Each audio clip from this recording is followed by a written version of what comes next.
Good afternoon, everybody.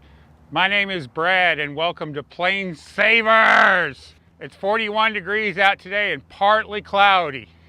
We're coming to you today from Bowman Field in Louisville, Kentucky.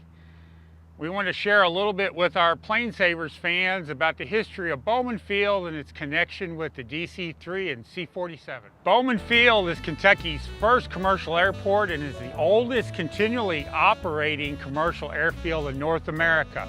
Bowman Field was established as a public airport in 1921, and in 1927 saw Charles Lindbergh land his Spirit of St. Louis here, which was seen by over 10,000 spectators. How cool was that?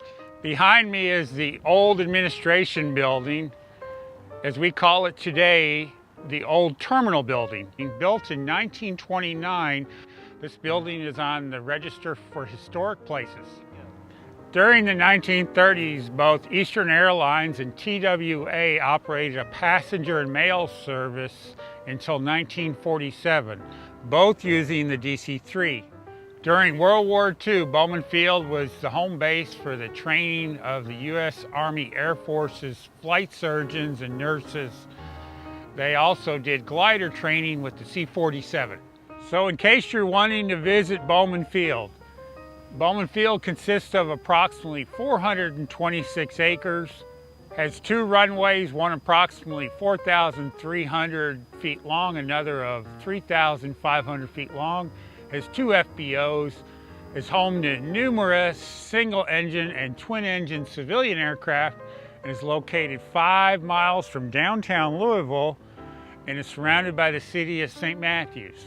So if you have a DC-3 or C-47, bring it on down. So enough with all the information about Bowman Field. Right now we're going to jump into our DeLorean and go back into time to Oshkosh 2018, where we did an interview and walk around with a group that restored and converted a DC-3 into a C-47 gunship.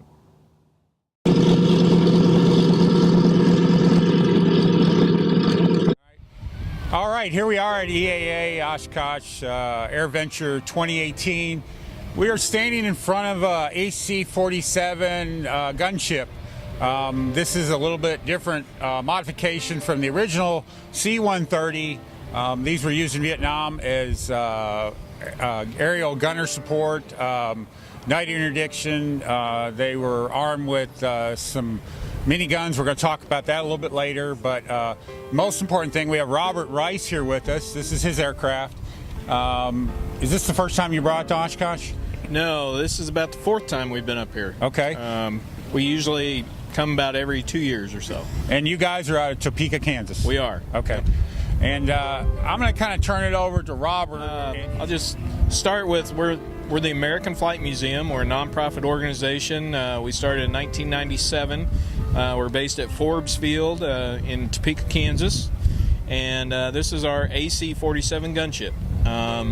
We bought it in 2000 and restored it as John Levitto's Medal of Honor aircraft.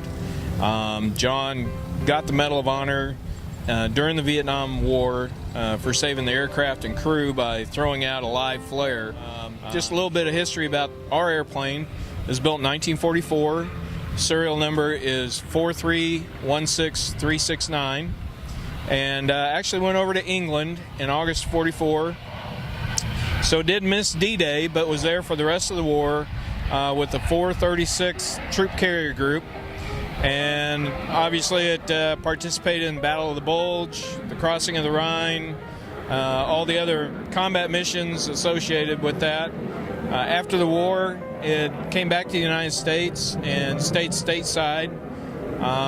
Went through a couple different organizations, a museum. We bought it, it was a freighter when we bought it in 2000, and we've had it ever since. And it's just a wonderful, beautiful airplane. The nose art, which is spooky, and get a lot of questions. Why do you call it spooky? Why? What? How? Who came up with the name spooky? Well, the story we understand is that during Vietnam, they were bringing these over, they were making them into gunships, and apparently some of the pilots were talking about the call signs, what they were going to be called and stuff, and And one of the guys said something like, I don't want to fly that spooky old airplane, because by that time World War II had been long over, and these guys were all about flying jets and stuff, and here they are stuck flying these old prop planes, and the name just stuck. And so that's how we came up with Spooky. But the actual C-47, our airplane has a Pratt & Whitney 1830s for engines. Empty weight's about 18,000 pounds. Fully grossed out, it's about 26,000 pounds. We burn about 100 gallons an hour. That's what we flight plan for. And we do about 150 miles an hour. So we're not the fastest thing in the sky. But the great thing about the C-47 is just about anything you can put in it will go and it'll fly. This actual tail here, if you look here, these screws would come out, and this is where the glider tow hook is. So in World War II, for like D-Day, they would have a hook back here that would hook onto the glider when they towed it, and then they would release it when they were ready to land over Normandy. Interesting thing, you'll see a bunch of different patches on our airplane, and some of them we don't know. We know it was in combat in World War II, so we're not really sure if those are from flak or what the cause was, and they're kind of unique to our airplane as opposed to a lot of other C-47s. So sure wish she could talk. She could tell us a lot. We'll have 800 gallons of gas on board, and we'll go about 8 hours. Is probably about as far as we want to go.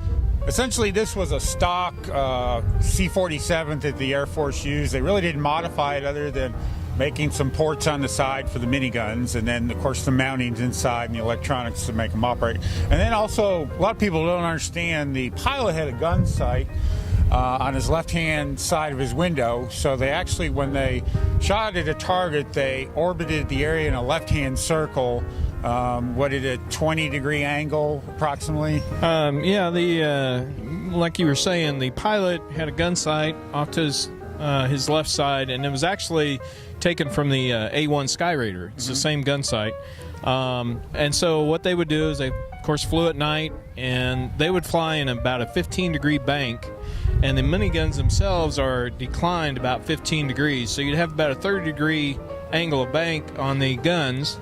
And the guns are each the GE miniguns, so you had two options. You could either fire at 3,000 or 6,000 rounds a minute. The very original AC-47s, they started off with 30 caliber machine guns in the open cargo door. That was the very first start at it.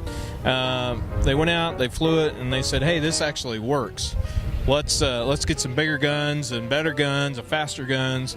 The miniguns were just coming out, and they were available, so they were able to get one and actually shipped it over to Vietnam. They took a couple of airplanes that were just stock C-47s flying in Vietnam. They pulled them out, and they put these guns in them and went out and flew them in combat, and it worked, and it just kind of grew from there. In the end, there was 47 AC-47s built and sent to Vietnam.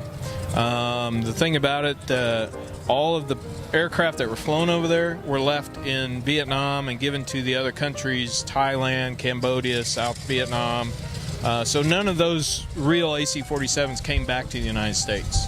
Our aircraft, of course, is a recreation of John Levitto's aircraft. And it actually was the first development, or the forerunner to which we have nowadays, the C-130 gunship that we're now using in combat situations, and it kind of set the stage for that aircraft. Absolutely. Yep. Absolutely.